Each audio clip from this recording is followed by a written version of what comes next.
Ce matin, c'est un message spécial. On ne sera pas, comme j'avais dit la semaine passée, on va lâcher Romain un petit peu. On va y retourner au mois de janvier. Ce matin, j'aimerais ça qu'on parle d'un message, puis c'est un message spécial un peu. Chez nous, parfois, dans ma maison, dans notre famille, il y a des mises au point. Puis on fait des réunions de famille. On s'assoit, puis on met les basses sur les T, puis on met les points sur les I, puis on discute.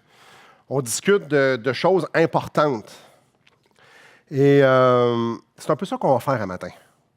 Et je l'ai mentionné, c'est pas un message. D'habitude, ces discussions-là, chez nous, on aime plus ou moins. On aime ça parce que ça finit bien, mais souvent, on va toucher un sujet qui est pointilleux. Ce matin, c'est un sujet pointilleux. Puis je tiens à vous dire, j'ai pas tant envie de le prêcher parce que ça peut piler sur les orteils de plusieurs personnes.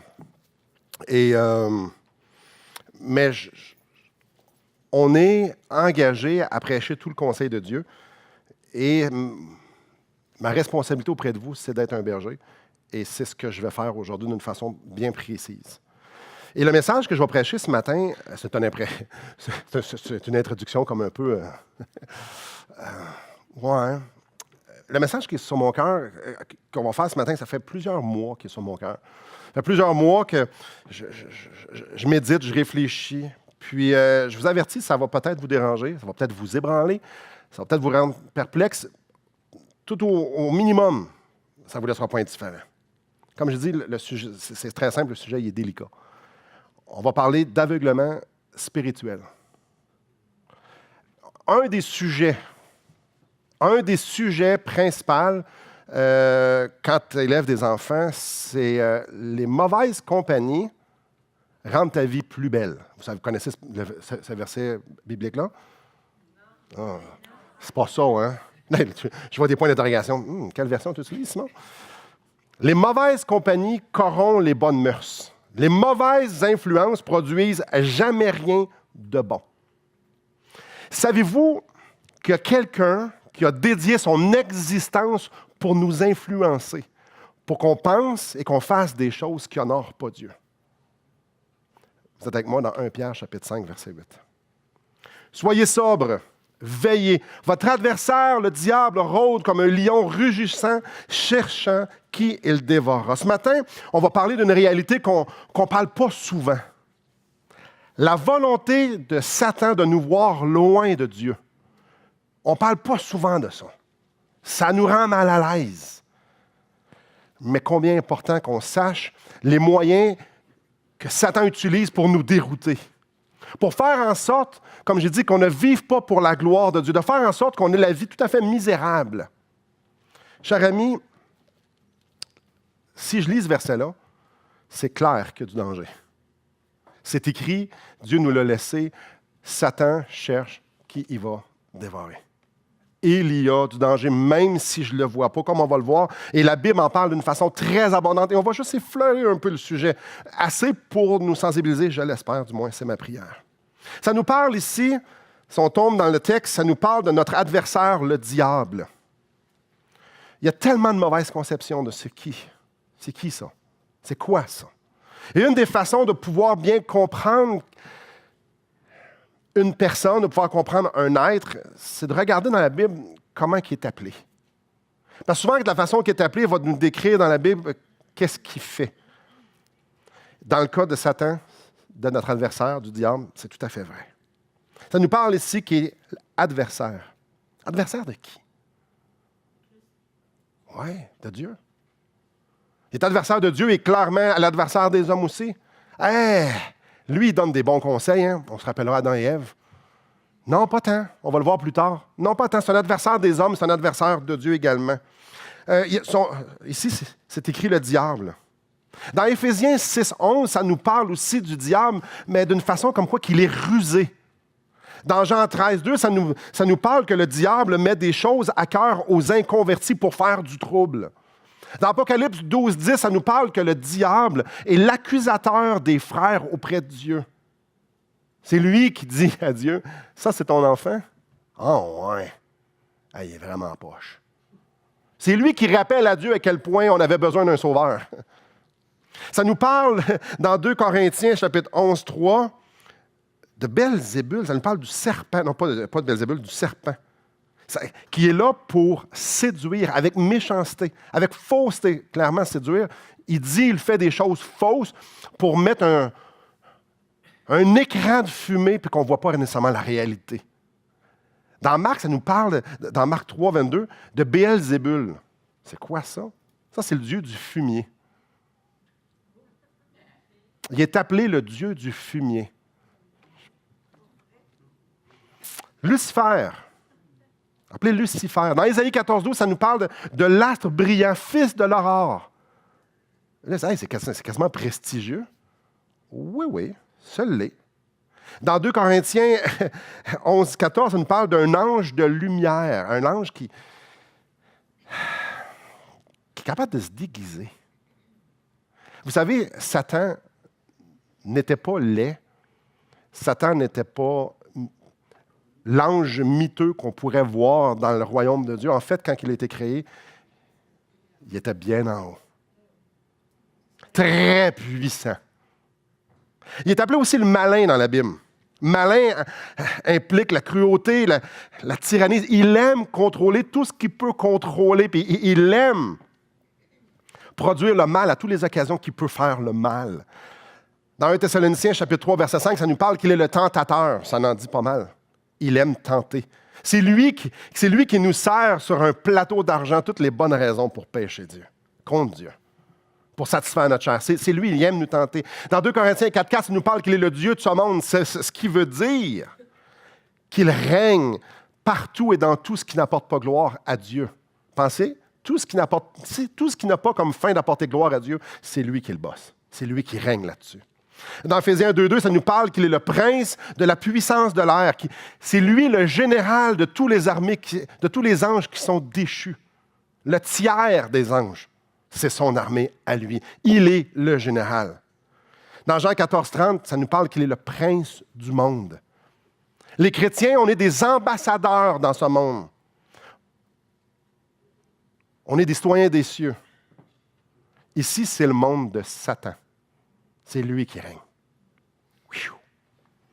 Satan a voué son existence à voler la gloire à Dieu. Et tous ces noms-là, comme si on fait juste gratter la surface, nous démontrent l'étendue de son expertise. Il est bon dans ce qu'il fait.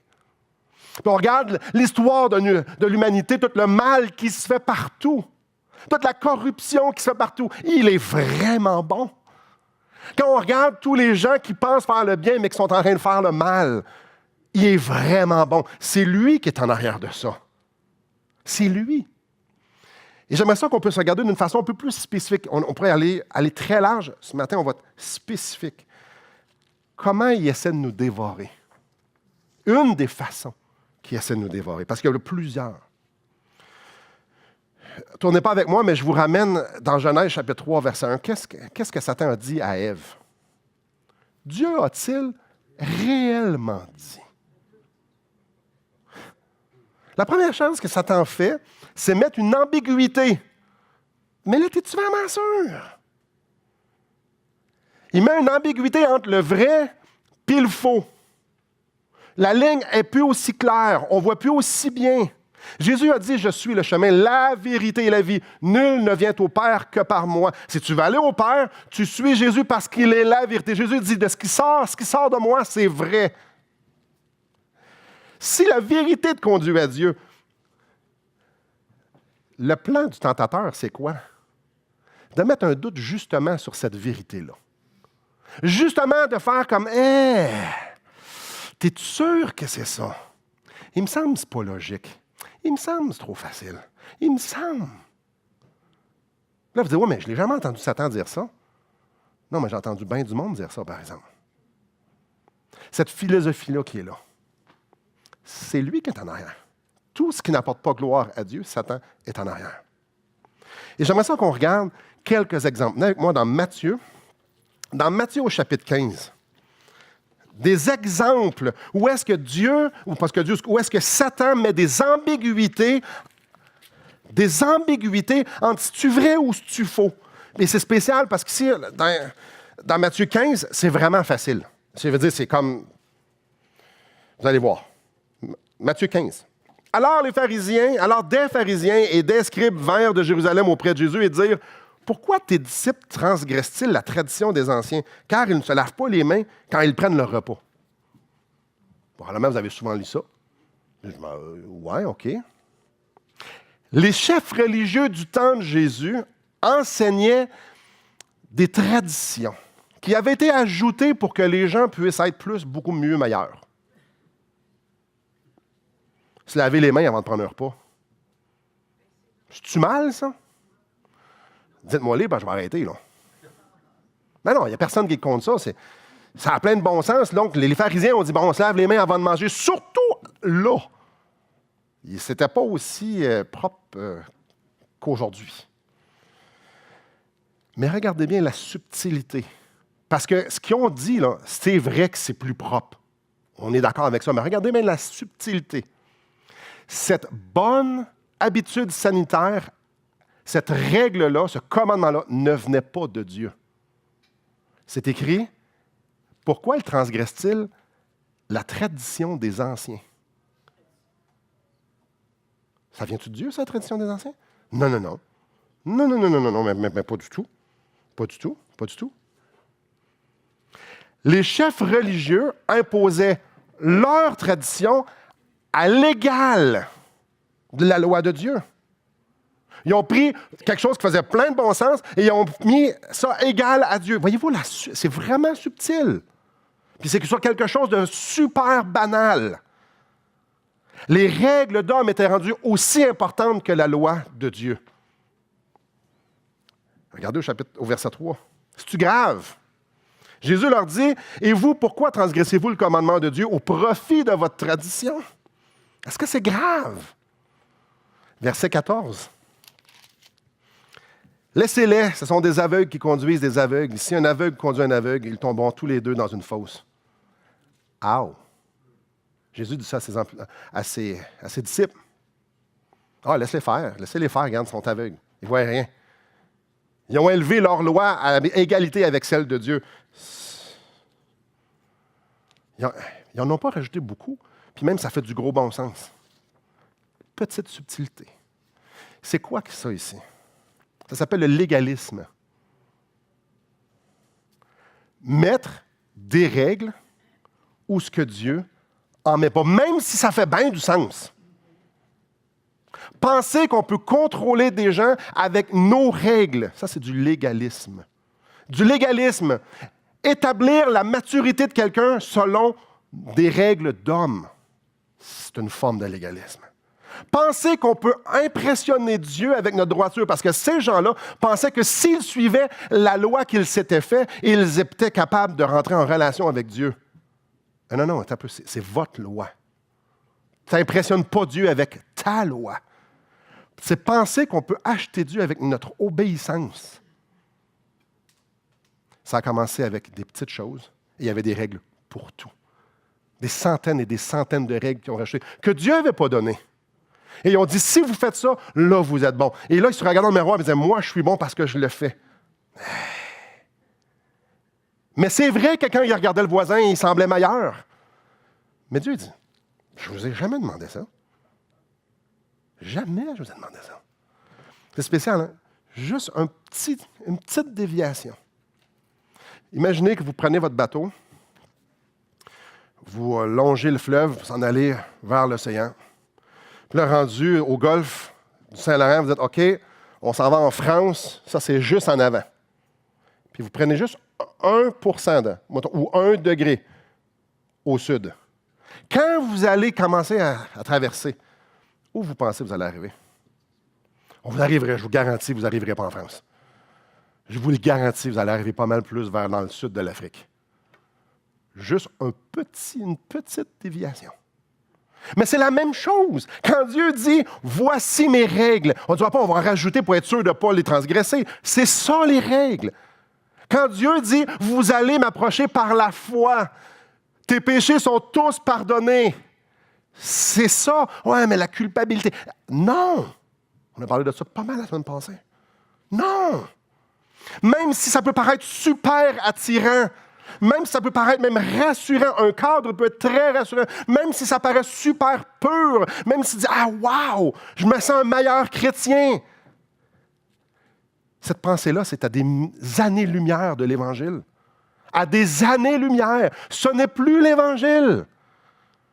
Quand je regarde dans le miroir, puis je regarde l'image du chrétien que je pense que je devrais être, puis que je suis rendu, puis j'ai une bonne opinion de moi-même parce que je suis rendu un bon chrétien, ça n'a rien à voir avec l'Évangile, ça. Ça n'a rien à voir, c'est ce qui se passait ici. Mais savez-vous, qui est en arrière de ça? Ouais, c'est Satan. Dieu ne veut rien savoir de ça. C'est cette philosophie-là. Venez avec moi dans Matthieu 7. Quand on dévie de l'Évangile, quand on dévie de la vérité, quand on ajoute, on enlève, on tord, ça ne nous amène jamais à la bonne place. Matthieu 7, verset 15. Gardez-vous des faux prophètes. Ils viennent à vous en vêtements de brebis, mais au-dedans, ce sont des loups ravisseurs. Il y a des faux prophètes. Il y a des faux enseignants. Il y a des gens qui vont enseigner presque du vrai. N'oubliez pas le presque. Ils vont ressembler au vrai, mais ils vont être des faux. Et parfois, on va penser que faire la différence entre le vrai et le faux, c'est super facile. Souvent, on va penser que les faux, ils vont avoir une grosse pancarte sur eux. Ce que je suis en train de te dire, c'est un mensonge. Non. Non, non, non. Non, non, non, non. Si c'est Satan qui est en arrière, si c'est l'œuvre de Satan qui est en arrière, si c'est la philosophie de Satan, je vous le garantis que ça ne sera pas facile de discerner entre le vrai et le faux. Je vous le garantis. Satan a utilisé la Bible pour tenter Jésus. Satan connaît très bien la Bible. Il sait très bien comment faire du presque pareil. C'est parfait. Ça peut paraître facile à discerner. Pas tant. Parce que si on regarde quelques versets plus bas, on va voir que pour certaines personnes, se sont fait séduire pas mal, verset 21. Ceux qui me disent « Seigneur, Seigneur, n'entreront pas tous dans le royaume des cieux, mais c'est celui-là seul qui fait la volonté de mon Père qui est dans les cieux. » Plusieurs me diront ce jour-là « Seigneur, Seigneur, n'avons-nous pas prophétisé par ton nom? N'avons-nous pas chassé des démons par ton nom? Et n'avons-nous pas fait beaucoup de miracles par ton nom? » Alors je leur dirai ouvertement, je ne vous ai jamais connu. Retirez-vous de moi, vous qui commettez l'iniquité. Eux, ils étaient convaincus qu'ils appartenaient à Jésus. Et ça, c'est terrifiant. Là, c'est terrifiant. Ces gens-là, ils ont été vers Jésus, mais ils ont dit, « T'es notre sauveur, t'es notre Seigneur. » Jésus a dit, « Non, non. » Oui, oui. Oui, oui, Jésus, on t'appartient. Je dis, je sais qui m'appartient, puis toi, tu ne m'appartiens pas. Eux, ils ont cru les faux docteurs du verset 15. Ils ont cru. Le faux était séduisant et ils ont tombé dans le panneau. Et ils ont cru. Et imaginez, il dit juste, même à Jésus, oui, mais on a fait des choses surnaturelles. Et ouvrez bien vos antennes paraboliques ici. Là. Jésus, on a fait des affaires surnaturelles. On a fait des miracles. On a prophétisé. On a chassé des démons. On a fait des choses extraordinaires dans ton nom. Jésus, sa réponse, ouais, puis je ne te connais pas plus. Jésus est bien clair. C'est pas parce qu'il y a du surnaturel, puis c'est pas parce qu'il y a des feux d'artifice de puissance que ça vient de Dieu. Ultra important à comprendre ici. Là. Écoutez bien ce que je vais lire ici. Dans 2 Thessaloniciens, chapitre 2, verset 9.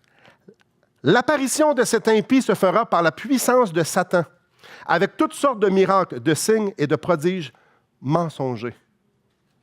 Est-ce que Satan est capable de faire des miracles? Oui. Est-ce que Satan est capable de faire des miracles?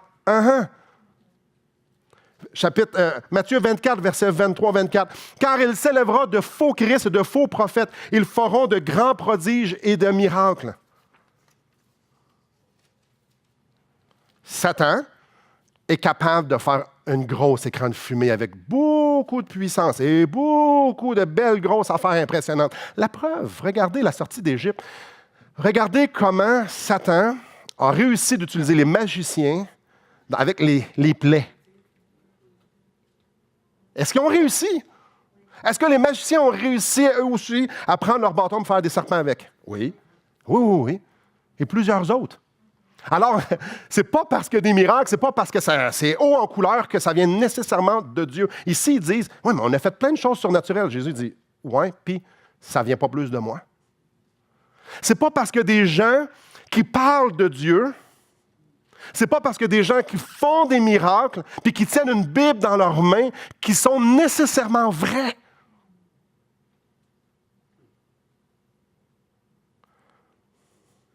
On a tous probablement déjà écouté un film. Les bons films.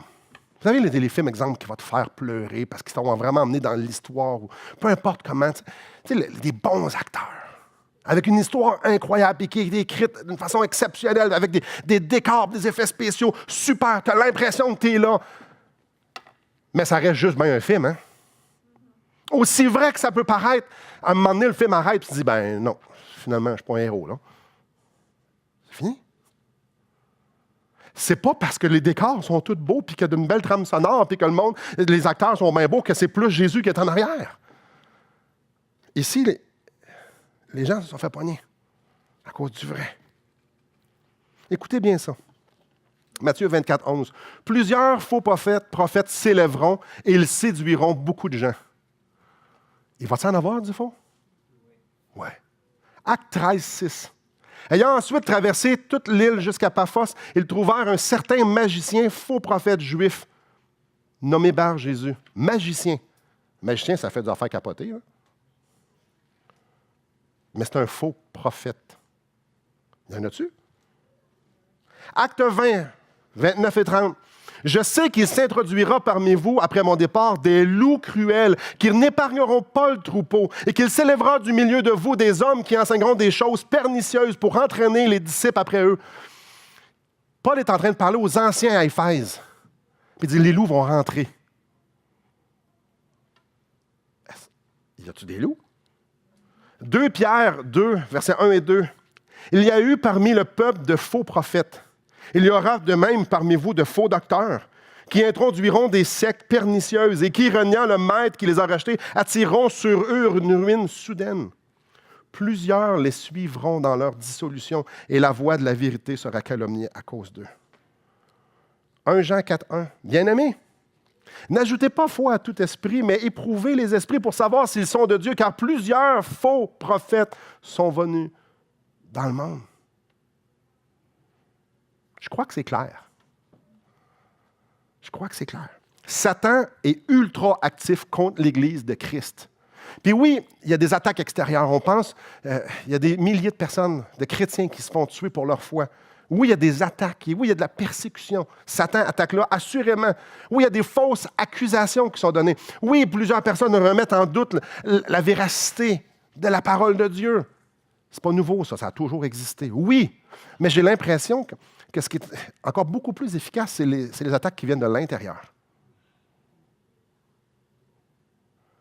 J'ai bien plus peur que les attaques sont virulentes parce que c'est des gens qui se disent vrais, mais qui sont en train de dire juste 1% de mensonges, mais qui détruisent tout, qui amènent les gens complètement dans le champ. J'ai peur que les attaques les plus virulentes, ce soit celles qui sont de l'intérieur, parce qu'il y en a beaucoup qui dorment au gaz, puis qui s'en aperçoivent pas, puis qui ne veulent même pas le savoir, puis qui ne cherchent même pas. Donc, ils font juste suivre ce que la personne en avant dit. C'est bien pire.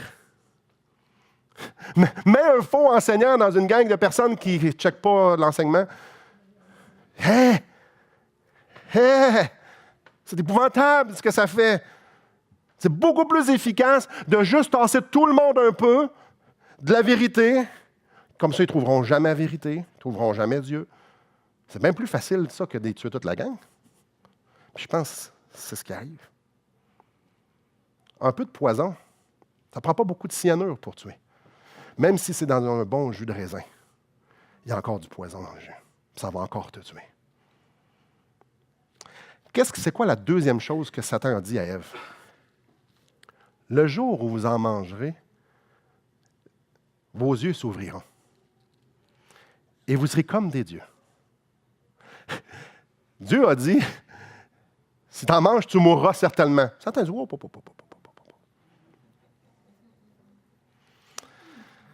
Ève, Adam. Dieu le sait que vous ne mourrez pas, là. Plutôt, vous allez être comme lui. Avouez que c'est tentant un peu. La deuxième chose que Satan fait, c'est qu'il promet des choses qui sont plaisantes, mais qui tuent dans le fond, mais qui sont plaisantes. Ce que Satan fait, c'est qu'il dit, poursuis ce qui te fait plaisir, tu vas voir, c'est beaucoup mieux que ce que Dieu t'offre. C'est beaucoup mieux que la vérité. Puis tout au long de la Bible, on voit des gens faire ça. Faire des actions qui sont 100% motivées pour satisfaire le petit moi. On se souviendra, on est dans le désert, le peuple est au pied du mont Sinaï, Moïse est en haut, il y a de la boucane, des éclairs, Moïse est en train de rencontrer Dieu, est en train de recevoir les 10 commandements, le peuple est en bas, puis là le peuple il dit à Aaron, là, on ne sait pas ce qui est devenu là, Moïse, c'est trop long, on veut avoir un Dieu, nous on veut un Dieu. Pourrais-tu nous faire un Dieu? Je vais vous occuper de ça, moi. Apportez votre art, on va se faire un Dieu. Ils ont fait un veau d'or. Puis non seulement ça, là, après ça, ils ont commencé à offrir des sacrifices, puis à faire une grande fête, des célébrations, puis ça nous dit même qu'ils se divertissaient. C'était formidable. Là, ils venaient d'avoir leur Dieu, était devant eux, ils pouvaient y toucher. Ils étaient contents. Ils ont eu ce qu'ils voulaient. Dans le livre des Juges, vous avez probablement, si vous l'avez déjà lu, vous allez croiser une phrase qui revient assez régulièrement. « Chacun faisait ce qui lui semble bon. » Pas « chacun faisait ce que Dieu lui demandait. » Chacun faisait ce qui lui semble bon. Moi. Je pense que je vais aller marier des femmes de tel peuple. Je vais aller offrir des sacrifices à tel Dieu. Je vais aller, ça me tente, ça a l'air le fun, ça. Ça fait du bien en plus. David. Hey, c'est la femme de mon ami, ça? Bathsheba. Je pense que ça me tente. Oh, elle est tombée enceinte. Là, j'ai un problème. Donc, je vais faire venir mon ami. Ouais, OK. L'histoire finit qu'il fait tuer son ami. C'était quoi le but? Je pense que c'était pour nourrir son ventre. Judas, lui, il a fait une pas pire. Il a trahi Jésus, son sauveur, le maître de l'univers, le créateur, pour de l'argent. Aïe, aïe. Pierre a renié Jésus pourquoi? La sécurité. Je ne me tente pas de subir ce que lui est en train de subir. Non, je ne le connais pas 3 fois avec imprécation. Ananias et Saphira, dans Actes. Eux autres, tout le monde vendait leur propriété, puis donnait l'argent pour que les pauvres puissent en avoir. Là, nous autres, si on en veut de ça. On veut nous être comme tout le monde, donc nous autres, on va vendre notre propriété, mais on n'est peut-être pas à la même place que les autres. Nous, on va se garder un peu d'argent dans notre poche, puis on va juste mentir, puis dire qu'on a tout donné. Encore, pour moi. Tout le monde a cru qu'ils gagneraient quelque chose. Ils ont fait une action en pensant qu'ils étaient pour gagner quelque chose, mais non.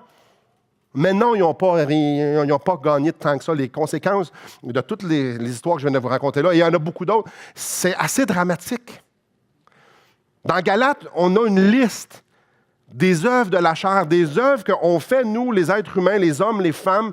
Ce n'est pas une liste parfaite et pas exhaustive, mais des œuvres qui nous nourrissent bien et qu'on aime bien faire. Ici, je suis dans Galates, chapitre 5, verset 19. « Or, les œuvres de la chair sont manifestes. » C'est la débauche, l'impureté, le dérèglement, l'idolâtrie, la magie, les rivalités, les querelles, les jalousies, les animosités, les disputes, les divisions, les siècles, l'envie, l'ivrognerie, les acceptables et les choses semblables. Toutes des affaires qui... C'est centré sur nous. Hey, vas-y, fais-toi plaisir. Ça ne peut pas être si pire que ce que Dieu dit. Fais-le donc. Regarde, tout le monde a du plaisir, ça doit te passer pas si pire que ça.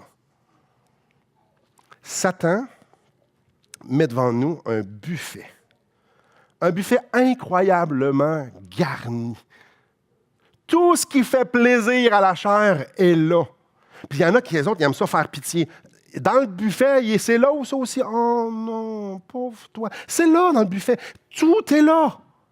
Vous voulez vous penser reconnu pour tout le monde? C'est là. Vous voulez... Tout est là. Le matérialiste est là. Tout est là. Tout est là. Le buffet est là pour que je puisse aller me servir puis me sentir bien. Tout est là. Mais le problème, c'est que chacune des choses qui sont dans le buffet que Satan nous donne, ça nous éloigne de Dieu. Et quand on y pense, puis quand on réfléchit un peu, on peut voir la même chose s'infiltrer dans les églises. Venez avec moi dans 2 Timothée, chapitre 4. Le même pattern, le même chemin, la même idée ici. 2 Timothée au chapitre 4.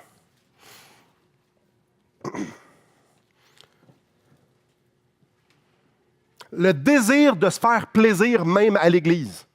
Le désir d'être en sécurité même à l'Église. Le désir de vouloir être pur même à l'Église. Le désir qui satisfait, que je vais être satisfait moi en dedans. Je me sens tellement bien. À l'Église. Avec Dieu. La preuve, c'est que c'est écrit. 2 Timothée, chapitre 4, verset 3. « Car il viendra un temps où les hommes ne supporteront pas la saine doctrine, mais ayant la démangeaison d'entendre des choses agréables, ils se donneront une foule de docteurs selon leurs propres désirs, détourneront l'oreille de la vérité et se tourneront vers les fables. » La démangeaison d'entendre des choses agréables. Je ne veux pas me faire piler ses orteils. Je ne veux pas me faire dire des choses. Ce que je veux, c'est que me sortir, puis être grandi, puis me sentir épanoui, puis je veux me sentir bien quand je sors de l'église. Quand je suis avec mes frères et sœurs, je veux me sentir bien. Donc, je vais aller dans une église où je vais me sentir bien. Je vais m'entourer de frères et sœurs où je vais me sentir bien. Je vais lire des livres où je vais me sentir bien. Le but, c'est de se sentir bien. Non. Non. Non. Non. Non, parce que tu vas choisir ce que tu veux écouter. Puis tu n'iras pas vers la vérité, tu vas choisir vers ce qui fait du bien. Tu vas choisir des fables. On va se donner des docteurs. Toi, tu me dis ce que je veux entendre, c'est toi que je veux. Ah! Dieu dit non, je vais te dire ce que tu dois entendre. Non, c'est pas ça que je veux. Moi, ce que je veux, c'est ce que je veux entendre. Le but, c'est de satisfaire la chair. Le but, c'est de se sentir bien. Les gens vont vouloir aller vers le faux pour se sentir bien. Et aujourd'hui, là, une des grosses, ça s'appelle l'évangile de prospérité. L'évangile de prospérité, c'est simple. T'achètes Dieu avec ton argent, avec tes bonnes actions. Tu peux l'acheter. Donc, plus tu donnes, plus il va te redonner. En fait, l'évangile de prospérité, ça peut même aller plus loin que ça. C'est Dieu est mon serviteur. Dieu va me donner tout ce que je veux. Après tout, c'est écrit. Dieu, ce qu'il veut, c'est mon bonheur par-dessus tout. Non, ça n'a pas écrit ça. Mais c'est ce qu'ils vont offrir. Dieu veut te guérir. Dieu ne veut pas que tu souffres. On n'a pas la même Bible, pantoute. Hey! Quel mensonge! Quel mensonge! Ça nourrit bien la chair, par exemple. Ça satisfait ma chair. Ça satisfait ma chair de me faire dire que Dieu m'aime et que tout ce qu'il veut, c'est que ma vie soit extraordinaire puis que j'ai jamais aucun obstacle puis que j'ai jamais d'épreuve. Est-ce que ça fait du bien? Je veux aller dans cette église-là, moi, parce que je me sens bien. Non. Non.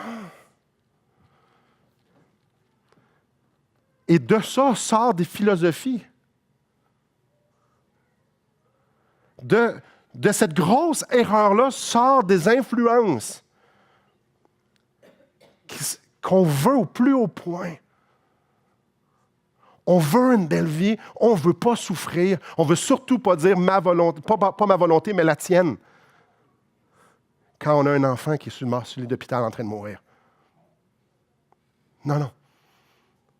Quand on est en train de souffrir. Quand on est en train de vivre une injustice. Pourtant, c'est ce que Jésus nous montre qu'il a fait. Non, ce qu'on veut, c'est... On veut tellement être béni qu'on adore les bénédictions plus que celui qui bénit. Donc, ça fait en sorte qu'il y a des religions, des églises, des mouvements, des émissions de télévision, des prédicateurs et prédicatrices qui se disent chrétiens. Puis tout ce qu'ils font, c'est donner ce que les gens veulent entendre. Il y a des gens qui envoient un chèque pour pouvoir se faire bénir par Dieu. Sérieux.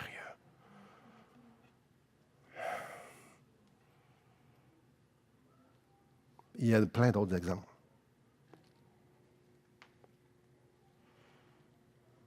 C'est drôle? Non, c'est vraiment triste. J'ai toujours su qu'il y avait plein d'erreurs tout partout. Puis c'est correct, j'ai toujours su.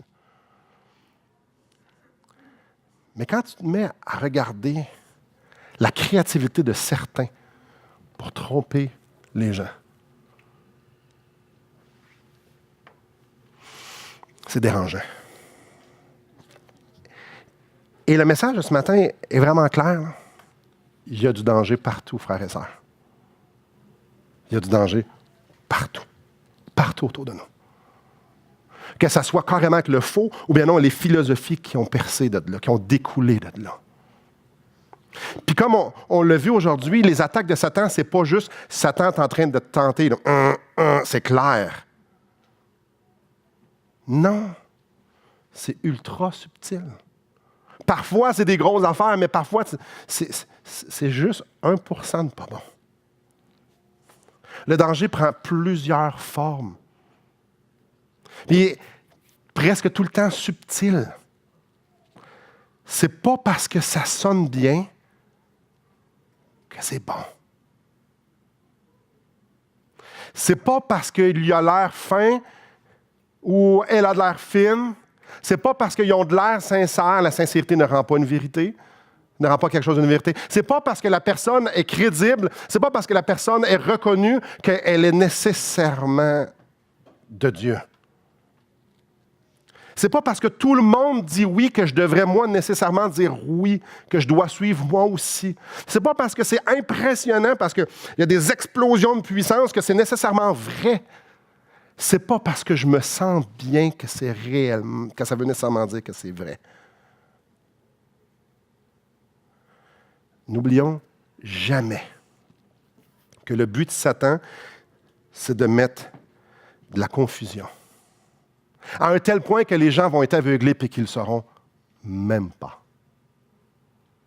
Et c'est là que ça joue. Ceux qui se font séduire sont-ils comme, là, moi, je suis en train de me faire séduire, mais je continue parce que j'aime ça? Non. Non. Les gens qui ont allé voir Jésus dans Matthieu 7, qui ont dit, Seigneur, Seigneur, elles autres, ils n'ont jamais douté une seconde. Là, c'est spécial parce que je suis ici devant vous, je m'adresse à, je ne sais pas, 80 personnes, 100 personnes, je ne sais pas trop. Je dis, ouais, mais Simon, pourquoi qu'on te ferait confiance à toi? Ouais, pourquoi? Pourquoi? Là, Simon,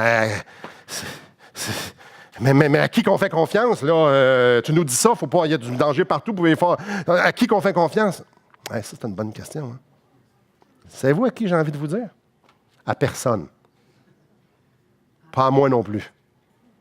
Ce que je suis en train de vous dire là peut s'adresser à moi. Parce qu'un faux va dire exactement ce que je viens de vous dire.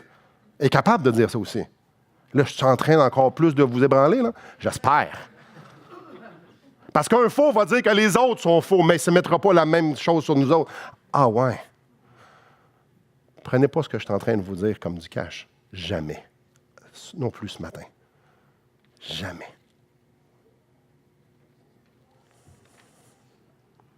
Puis je ne suis pas en train de dire que tout le monde est dans le champ. Non plus, c'est pas ça que j'ai dit. Ce que je suis en train de dire, c'est que notre verset nous dit « Veillez, soyez sobres, veillez ».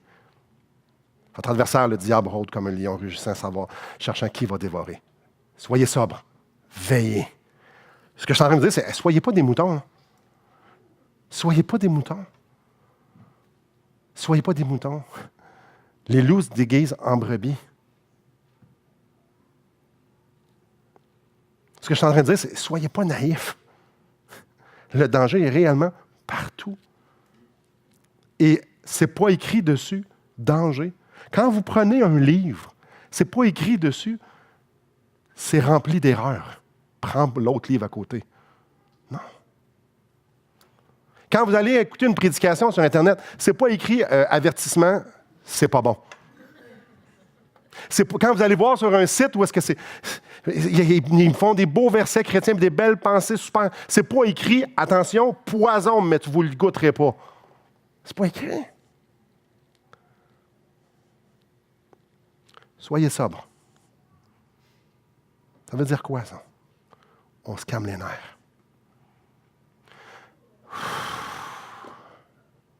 Quand je viens tout excité, là, parce que là, je viens de découvrir une nouvelle personne ou un nouveau livre, calme tes nerfs. Veille. Allume tes radars. Allume ton discernement. Wow! C'est pas parce que c'est dans une librairie chrétienne que c'est bon. C'est pas parce qu'il y a une Bible dans les mains que c'est bon. Allume tes lumières. Frères et sœurs, Jésus a dit, « Sanctifie-les par ta vérité. Ta parole est la vérité. » J'aimerais vous encourager que tout ce que vous lisez,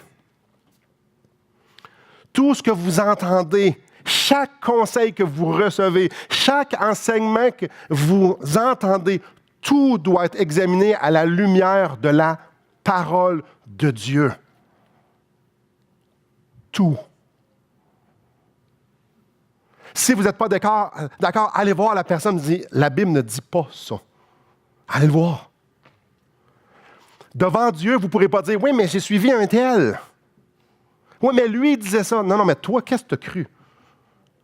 À qui tu as fait confiance? Pourquoi tu y as fait confiance? C'est écrit dans la Bible, non, puis lui dit oui. Pourquoi tu as dit oui? Moi, j'ai la responsabilité de ne pas être le troupeau ici. Mais vous avez la responsabilité de vous, puis les parents, vous êtes responsables chez vous. C'est simple. Nos radars doivent être toujours allumés. Je dis à mes enfants, les mauvaises compagnies auront les bonnes mœurs. Je vous dis la même affaire. Les mauvaises compagnies vont nous éloigner de Dieu. Faites attention à ce que vous écoutez, faites attention à ce que vous lisez, faites attention à tout, moi inclusivement. Voulez-vous savoir comment ne pas vous faire avoir? La semaine prochaine, on va parler du discernement spirituel. Mais je veux vous laisser avec ça. Soyez saturés de la vérité. Puis je ne suis pas en train de lire, je ne suis pas en train de dire « lis ton pain quotidien » avec le petit verset puis la longue histoire. C'est pas de ça que je suis en train de parler. Là. Ça, c'est cute, c'est correct. Mais ça, on meurt de faim avec ça. C'est un petit biscuit quotidien, c'est pas un pain. Tu ne grandis pas spirituellement avec ça. Peut-être que tu survis. De qu'est-ce que je suis en train de parler? Soyez saturés de la parole de Dieu.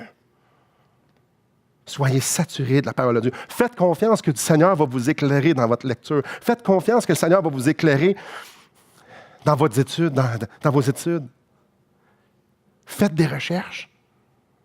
J'aimerais vous poser la question, c'est quand la dernière fois que vous avez fait une recherche sur un sujet? C'est quand? Pas pour que les autres l'entendent, pour vous. Que ce soit sur la colère, que ce soit sur la pornographie, que ce soit sur l'inquiétude, que ce soit sur Dieu, sa sainteté, que ce soit sur sa pureté, que ce soit... Quand est-ce que vous avez dit, là, Seigneur, là, je vais étudier la Bible. Je vais faire une étude. Ça se perd, ça. Avant, les gens prenaient la Bible par cœur. Des chapitres, des livres par cœur. Aujourd'hui, on n'a plus besoin, on l'a sur nos cellulaires un peu partout. Vous voulez être sûr de ne pas vous faire pogner puis de pouvoir découvrir le mauvais? Approchez devant la parole de Dieu puis soyez prêts à être à faire des remises en question. Soyez prêts à réfléchir. Soyez prêts. Je vous en supplie. Si vous attendez après moi pour tout vous prodiguer, vous êtes dans l'erreur. Vous êtes dans l'erreur. Vous allez arriver tout seul devant Dieu. Mes frères et sœurs, passez du temps au pied de Jésus. Imaginez que Jésus est dans votre salon. Parce qu'il l'est. Vous avez le choix entre vous asseoir à côté de Jésus et de faire tout le reste qu'il y a chez vous. Si Jésus marchait vraiment parmi nous, où est-ce qu'on serait? Si vous voulez être sûr de ne pas tomber dans l'erreur, allez vous mettre à ses pieds et écoutez ce qu'il dit dans sa parole. Soyez saturés de la vérité. Soyez saturés. Allons pas chercher dans la Bible les choses qui plaisent à notre chair, mais d'une façon humble, lisons l'entièreté du livre et dire, Seigneur, enseigne-moi. Et ce matin, peut-être que vous êtes ici pour la première fois, peut-être que ça fait 10 000 ans que vous êtes ici. Le premier mensonge que Satan veut vous faire croire, savez-vous, c'est quoi? C'est que vous êtes des bonnes personnes, puis vous n'avez pas besoin tant que ça de Dieu. C'est le premier mensonge. Jésus a dit, je suis le chemin, la vérité et la vie. Nul ne vient au Père que par moi. Il n'y a pas d'autre nom sur la terre, aux cieux par lesquels on peut être sauvé. C'est juste le nom de Jésus. C'est spécial, Jésus a dit, il est venu sur terre pour venir sauver des pécheurs. Mais il n'y a personne qui veut être pécheur. Jésus a dit, je suis venu sauver ce qui était perdu, mais il n'y a personne qui veut être perdu. Je suis une bonne personne, moi je peux me rendre à Dieu.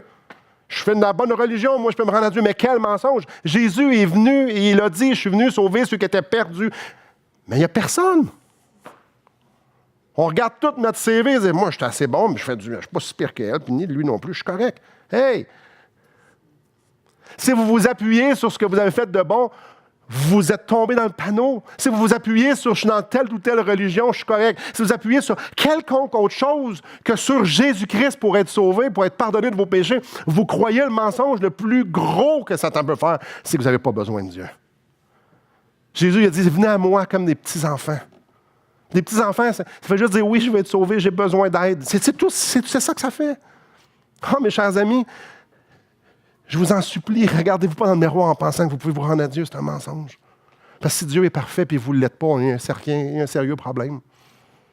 Mais plutôt regardez à Jésus et dire, mais oui, c'est lui la vérité. Lui, il me dit que je suis perdu. Mais je suis pécheur. Puis il est venu me sauver. Ce qu'on peut faire, c'est mettre sa foi en lui. Peut-être que ce matin, vous dites, waouh, ça fait peur, tout ça, Simon, ce que tu nous dis là. Je vous l'ai dit que ça ferait peur, peut-être. Mais c'est normal parce que le danger est réellement là, frères et sœurs. Mon but, j'avais 3 buts avec cette étude-là. Je vais vous avertir qu'il y a un réel danger. J'avais des livres à la maison qui paraissent tellement bien, mais qui sont comme des paragraphes ou des phrases. Tu fais, attends un peu, je vais en lire 2 fois. Là, ça ne fait aucun sens, ça. Attends un peu, je vais leur lire un peu. Je voulais vous les lire, mais j'ai décidé de ne pas le faire. Mais il y a un réel danger. Il y a un réel danger. Et mon deuxième but, c'était de vous encourager à avoir un sens critique aigu, rempli de grâce et d'amour et de compassion, mais d'avoir un sens critique aigu sur ce qui rentre dans vos oreilles et devant vos yeux. La troisième, de stimuler en vous, puis ça va être repris la semaine prochaine, l'amour pour la parole de Dieu. C'est la vérité. C'est la vérité. La seule qui peut nous faire tenir ferme, qui peut nous ouvrir les yeux et nous emmener à bon port. Et ce matin, on prend le repas du Seigneur. C'est spécial parce qu'à la fin de sa vie, juste avant de mourir pour vos péchés et les miens, Jésus a fait un souper avec ses disciples. Lui, il savait très bien ce qui était pour arriver. Lui, il savait très, très bien qu'il était pour se faire crucifier pour eux. Il savait qu'est-ce qu'il était en train de faire, il savait qu'il était là, il savait fort bien qu'il était pour prendre la séparation de l'humanité, de chacun d'entre nous, la séparation d'avec Dieu, qui était pour la prendre sur lui, il le savait. Puis il a dit, je vais rompre le pain, je vais boire de la coupe. Ils ont pris ça, puis il a dit, faites ceci en mémoire de moi. Je veux que vous le refassiez. Je veux que vous réfléchissiez encore et encore et encore et encore et encore et encore que je suis venu tout accomplir. Que je suis la vérité. que j'ai pris la colère de Dieu pour toi. Puis, si tu crois en moi, tu es réellement pardonné. Il dit, rappelez-vous qui je suis, rappelez-vous ce que je suis venu faire.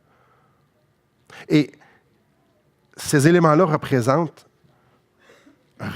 ils ne sont pas, ils représentent le corps de Jésus et son sang. Ils représentent notre salut, représentent ce qu'il veut qu'on se souvienne. Et c'est juste quelque chose qu'on se souvient. Il n'y a rien de spécial ou de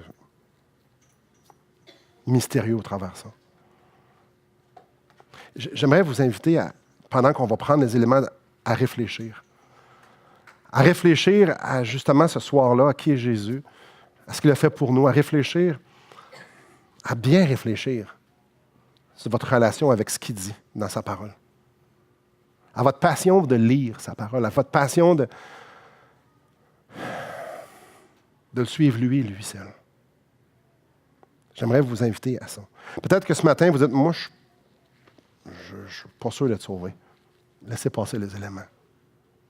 La Bible nous enseigne que ceux qui prennent la table du Seigneur, c'est ceux qui sont sauvés et c'est ceux qui ont été baptisés étant sauvés. C'est ceux qui ont passé par les eaux du baptême. Donc, si vous n'êtes pas baptisé, si vous n'êtes pas sauvé, quand je dis baptisé, c'est par immersion. Laissez passer les éléments.